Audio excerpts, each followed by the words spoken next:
안녕하세요. 오늘 2019년 6월 30일 일요일 뉴스와이드 1부에서 오늘은 평소와 조금 다르게요. 의원 두 분을 모시고 이야기를 나눠보겠습니다.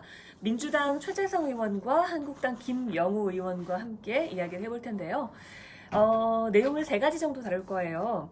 G20 정상회의를 마치고 우리나라에 온 트럼프 미국 대통령 이야기, 그리고 국회 정상화에 합의한 이야기, 또 북한 목선 귀순 관련한 이야기도 한번 해보겠습니다. 먼저 트럼프 미국 대통령이요, 어제 우리나라를 방문했는데 오자마자 청와대로 향했거든요. 환영 만찬을 했습니다. 이 만찬 장소에 원래 비건 미 국무부 특별대표가 오기로 했는데 오지를 않았어요. 이것과 관련해서 트럼프 미국 대통령이 어제 아침에 갑자기 트위터로 김정은 국무위원장과 DMZ에서 이렇게 세이 헬로를 할 수 있다 악수를 하면서 이런 얘기를 했거든요. 이 만남을 성사시키기 위해서 북측과 접촉을 하고 있는 거 아니냐는 이야기가 나왔습니다. 비건 특별대표가 어제 오후 4시에 숙소에서 나선 이후로 행방이 묘연했기 때문이에요.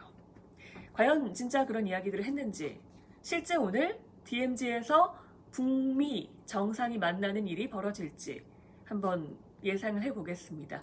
또 거기에 문재인 대통령이 함께 할지도 굉장히 관심입니다. 그렇게 되면 남북미 회동 또는 회담이 이루어지게 되는 건데요. 이게 그냥 인사에 그치는 회동이 될지 아니면 정말 판문점에서 어떤 이야기를 나누는 회담을 갑자기 하게 될지, 이것도 굉장히 궁금해집니다. 많은 전문가들이 회담은 이렇게 갑자기 할 수 있는 게 아니다라고 했는데요. 실제 트럼프가 친서에서 굉장히 훌륭한 내용, 흥미로운 내용이 있었다라고 이야기를 한 적이 있습니다. 이 내용을 두고 3차 북미 회담을 언급한 게 아니냐라는 추측도 있었는데 이게 진짜 그런 걸까요? 이것도 굉장히 궁금해집니다.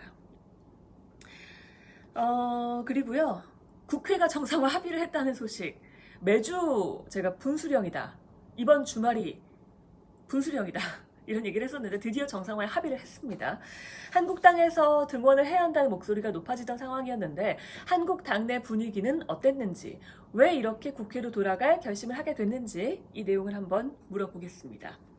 이제 사법개혁특별위원회와 정개특위의 위원장 자리를요, 민주당과 한국당이 하나씩 갖게 되는데 과연 어느 당이 어디를 갖게 될지 이것도 한번 물어보겠습니다.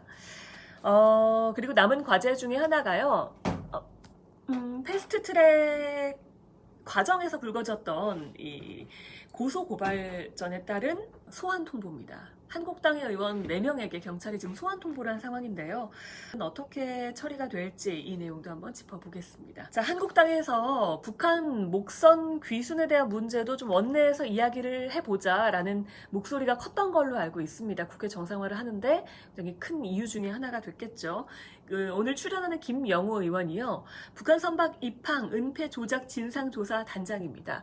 정경도 국방부 장관을 만났는데 어떤 이야기들을 했는지, 뭐가 문제라고 생각을 하는지 그걸 한번 물어보고 또 최재성 의원의 반론도 한번 들어보는 시간을 갖겠습니다.